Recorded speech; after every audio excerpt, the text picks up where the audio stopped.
अस्सलाम वालेकुम दोस्तों, जैसे कि आप देख रहे हैं पहल का रेफ्रिजरेटर है। इसकी जो है पूरी सेंटर पट्टी गली हुई है। ये सेंटर पट्टी चेंज करनी है। दिखाते हैं आपको किस तरह से पट्टी चेंज होती है। और उसके बाद जो है ये आप साइड का पीस देख सकते हैं।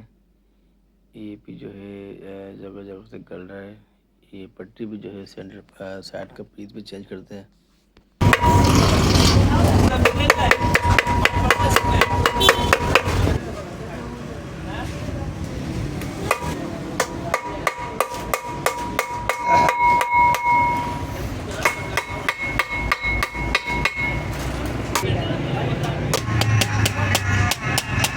हिलने नहीं आ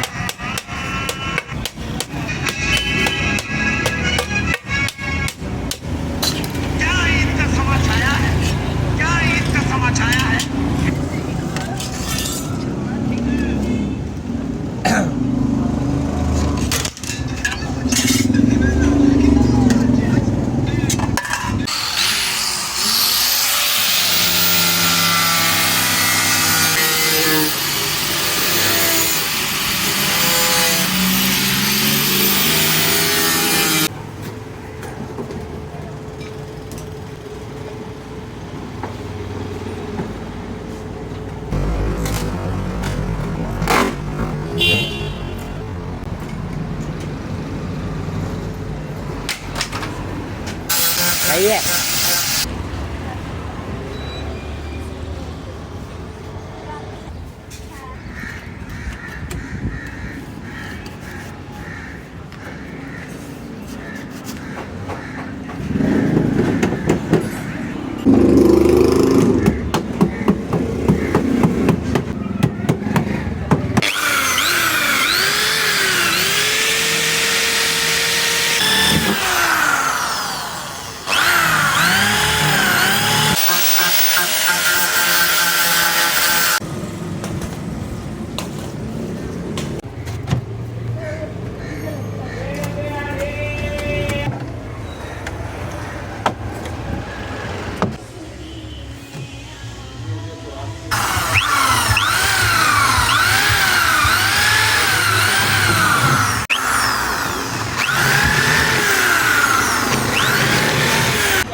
जी, तो जैसे कि आपने देखा इसकी जो है रेफ्रिजरेटर की सेंटर पट्टी चेंज करी है जो पूरी गली हुई थी। और जो है साइड का पीस था वो भी चेंज कर दिया। हमारा रेफ्रिजरेटर ओके हो गया है।